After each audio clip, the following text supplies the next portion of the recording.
વડોદરા શહેરમાંથી હદપાર કરેલો અને ચોરી તેમજ ટ્રેન સ્નેચિંગના ગુનામાં નાસ્તો ફરતો આરોપી બાતમીના આધારે ક્રાઇમ બ્રાન્ચના હાથે ઝડપાયો છે. ક્રાઇમ બ્રાન્ચે આરોપીને વધુ તપાસ અર્થે વાડી પોલીસ મથકને હવાલે કર્યો છે.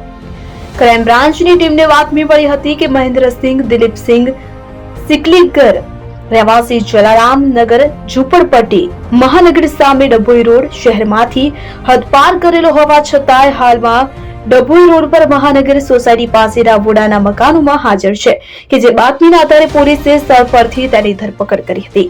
પોલીસ તપાસમાં જાણવા મળ્યું હતું કે આરોપી મહેન્દ્રસિંહ સિકલીગર ને 1 વર્ષ માટે વડોદરામાંથી તડીપાર કર્યો હોવા છતાંય કોઈ પણ પ્રકારની લેખિત મંજૂરી વિના તે શહેરમાં પ્રવેશ્યો હતો. જ્યારે વર્ષ 2024માં વાડી પોલીસ મથકમાં ચેઇન સ્નેચિંગ તેમજ મકરપુરા પોલીસ મથકની હદમાં ગરફોડ ચોરીના ગુનામાં સંડોવાયેલ હતો કે જે કબૂલાતના આધારે ક્રાઇમ બ્રાન્ચે આરોપીની ધરપકડ કરીને વાડી પોલીસ મથકમાં હદપારી ભંગ તેમજ ચેઇન સ્નેચિંગના ગુનાની વધુ તપાસ માટે આરોપીને વાડી પોલીસ મથકને હવાલે કરવામાં આવ્યો છે.